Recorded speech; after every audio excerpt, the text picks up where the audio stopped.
அது ஒரு அழகான கிராமம். அங்க ராஜான்னு ஒரு பையன் வாழ்ந்துகிட்டு வந்தான். அவன் ஒரு ஏழை வீட்டு சிறுவன். அவன்கிட்ட மற்ற பசங்க கிட்ட இருக்க மாதிரி விலை உயர்ந்த பொருட்கள் எல்லாம் கிடையாது. அதனால மற்ற பசங்க எல்லாம் எப்பவுமே அவனை கேலி கிண்டல் செய்யறத வழக்கமாவே ஆக்கிட்டாங்க.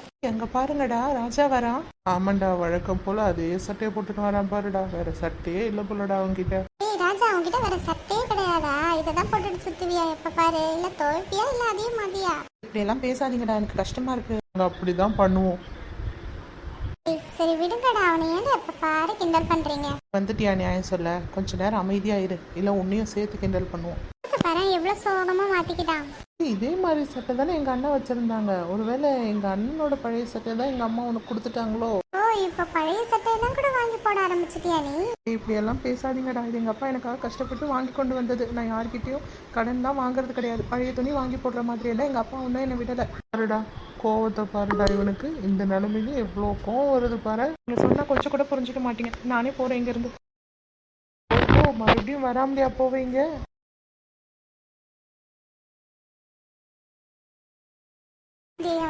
இப்ப பாரு வம்பிழுக்கிறீங்க. நியாயமானே, உனக்கு பிடிக்கலன்னா நீ போயிடு தனியா. எங்களை எதுக்கு டிஸ்டர்ப் பண்ற? என்னடா ரொம்ப ஓவரா பேசுற? நல்லா சொன்னா கேட்டுக்கோ. கேட்க முடியாது, நீ உன் வேலையை பாரு. நமக்குள்ள எதுக்குடா சண்டை? விடுக்கடா.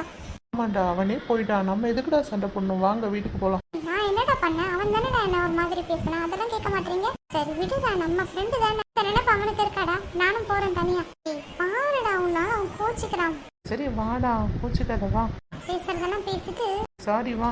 பசங்கெல்லாம் எப்பவுமே வழக்கமா கிண்டல் பண்ணிக்கிட்டே இருக்கிறது தான். ஆனால் தொடர்ந்து அவனை எல்லாரும் கேலி கிண்டல் பண்ணுறத ராஜாவால் ஏற்றுக்க முடியல. அதனால ஆற்றங்குறையோரமா ரொம்ப சோகமாக உட்காந்து ரொம்ப ஆழ்ந்த யோசனையில இருந்தான். கடவுளே, என்ன மட்டும் ஏன் தான் இப்படி சோதிக்கிறேன்? ஏழையா பிறக்கிறதெல்லாம் ஒரு குத்தமா? ஆனா நாங்க யாருக்கும் எந்த துரோகமும் நினைக்கிறது இல்ல. என்னை ஏன் இப்படி பண்ற? எனக்கும் எவ்வளோ ஒரு லட்சியங்கள்லாம் இருக்கு. அப்படியாவது நான் உழைச்சு சம்பாரிச்சு எங்க அப்பா அம்மாவை நல்லபடியா பாத்துக்கணும்னு நான் எவ்வளவோ முயற்சி செய்யறேன். அதுக்காக நான் நிறைய படிக்கவும் செய்யறேன் இல்லையா? ஆனா இந்த பசங்க ஏன் புரிஞ்சுக்காம என்னை கிண்டல் பண்ணிக்கிட்டே இருக்காங்க? அது என் மனசை ரொம்ப காயப்படுத்துது. கடவுளே, இதெல்லாம் ஒரு தீர்வே இல்லையா? நீ பேச மாட்டியா? இதை சரி பண்ண. இந்த மாதிரி ராஜா ரொம்ப கஷ்டப்பட்டு நினைச்சிட்டு இருக்கும் போது அந்த வழியா ஒரு பெரியவர் வராரு. அவர் ராஜா கிட்ட அவரே முன் வந்து பேசவும் ஆரம்பிக்கிறாரு. யாரு இந்த பையன்? ரொம்ப சோகமா இருக்கான். சரி, என்ன ஆச்சுன்னு கேட்டுதான் பாப்போம். தம்பி, ஏன் இவ்வளவு சோகமா இருக்க? உன் வயசு பசங்க எல்லாம் எவ்வளவு சந்தோஷமா அங்க விளையாடிட்டு இருக்காங்க. நீங்க இங்க தனியா உட்காந்து சோகமா இது யோசிச்சுட்டு இருக்க? அவங்க பேசினதாலதான் தாத்தா நான் இங்க வந்து இப்படி சோகமா இருக்கேன்.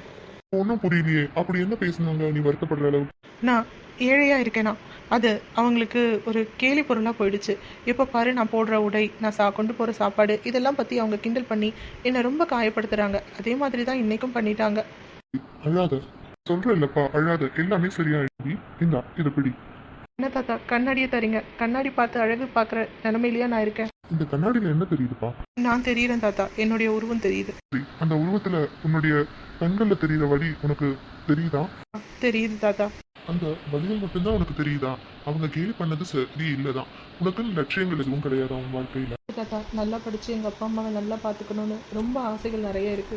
ஆசைகள் உனக்கு தெரியுது தானே? அதுக்கான முயற்சிகளை நீ எடுக்க ஆரம்பி. கண்டிப்பா உன்னுடைய வாழ்க்கை நல்லபடியா மாறும்பா. இப்படி உட்காந்து அழுதுகிட்டு இருக்கிறதுனால ஒண்ணுமே நடக்க போறது இல்லை. என்ன சொல்றீங்க தாத்தா? எல்லாருடைய கேலி கிண்டலுக்கு என்னால சமாளிக்க முடியல. என்னால அழுகிய நிறுத்தவே முடியல. சொல்றது கேளு. அழுகுதால ஏதாவது மாறிடுச்சா? இல்ல உன்னுடைய சக்தி தான் வீணாகுது. உன்னுடைய எண்ணங்களை, செயல்களை எல்லாத்தையும் உன்னுடைய லட்சியத்தை நோக்கி செயல்படுத்து.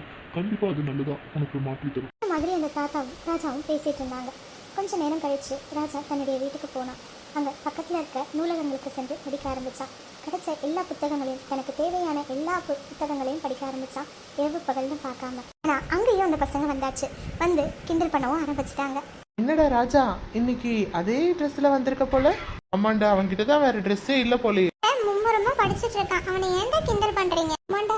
சரியான படிப்பாளி தான் இவன். ஆனா இந்த முறை ராஜா யாருடைய பேச்சையும் கேட்கல. படிக்கிறதுல மட்டுமே கவனம் செலுத்தினான். தேவையான புத்தகங்களை எங்கெல்லாம் இலவசமா கிடைக்குதோ கொஞ்சமும் யோசிக்காம போய் அங்கெல்லாம் படிக்க ஆரம்பிச்சான். இரவு பகல் பார்க்காம படிக்க ஆரம்பிச்சான். அதன் மூலமா அவனுடைய தேர்வுகள்ல நல்ல மதிப்பெண் பெற்று வெற்றியும் பெற்றான். கொஞ்ச நாள் கழிச்சு ஒரு சுயமா ஒரு தொழிலும் ஆரம்பிச்சான். சின்னதா ஒரு நூலகம் ஆரம்பிச்சாச்சு. கூடவே ஒரு டியூஷன் சென்டரும் ஸ்டார்ட் பண்ணிட்டு.